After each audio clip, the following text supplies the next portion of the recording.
Bienvenue sur Africa Metamorphosis, où nous explorons les défis et les opportunités de transformation sur le continent africain. Aujourd'hui, nous plongeons au cœur d'une controverse qui met en lumière les tensions politiques et économiques entre deux nations voisines, le Bénin et le Niger.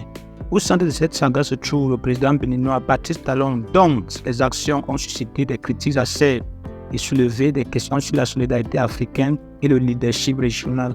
En bloquant l'exportation du pétrole nigérien, Talon a déclenché un bras de fer qui met en péril non seulement les relations entre les deux pays, mais aussi la stabilité économique de la région ouest africaine dans son ensemble. Dans cette chronique, nous examinons de près les implications de cette crise et les défis auxquels sont confrontés les dirigeants africains pour promouvoir la coopération et le progrès dans la région.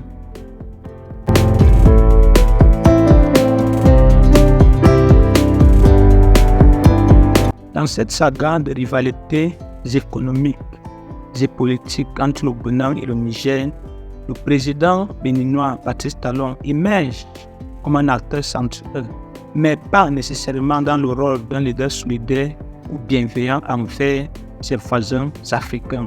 Au contraire, ses actions semblent motivées par des intérêts personnels et des jeux de pouvoir qui ont des répercussions dévastatrices pour la région.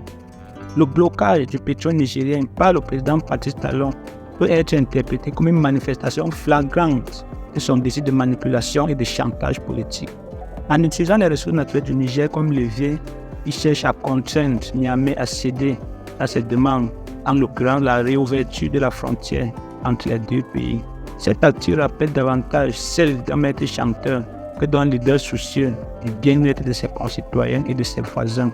Ce blocage a également révélé la fragilité des relations régionales en Afrique de l'Ouest et a soulevé des questions sur la solidarité africaine. Plutôt que de chercher des solutions diplomatiques et pacifiques pour résoudre les différends, Patrice Talon a choisi la voie de la confrontation et de l'isolement, mettant ainsi en péril la stabilité économique et politique dans la région. De plus, les motivations économiques derrière cette décision sont également sujettes à critique.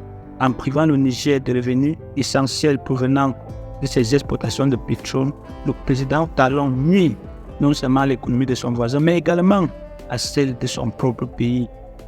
Les droits de passage et autres avantages économiques que le Bénin aurait pu tirer de cette transaction sont maintenant compromis, ce qui démontre une vision à court terme et égoïste de la part de Patrice Talon. En fin de compte, cette saga révèle les limites du leadership de Patrice Talon et soulève des questions sur sa capacité à agir dans l'intérêt supérieur de la région ouest africaine. Plutôt que de promouvoir la coopération et la solidarité entre les nations africaines, il semble privilégier les tactiques de confrontation et de manipulation, mettant ainsi en danger la stabilité et le développement de la région.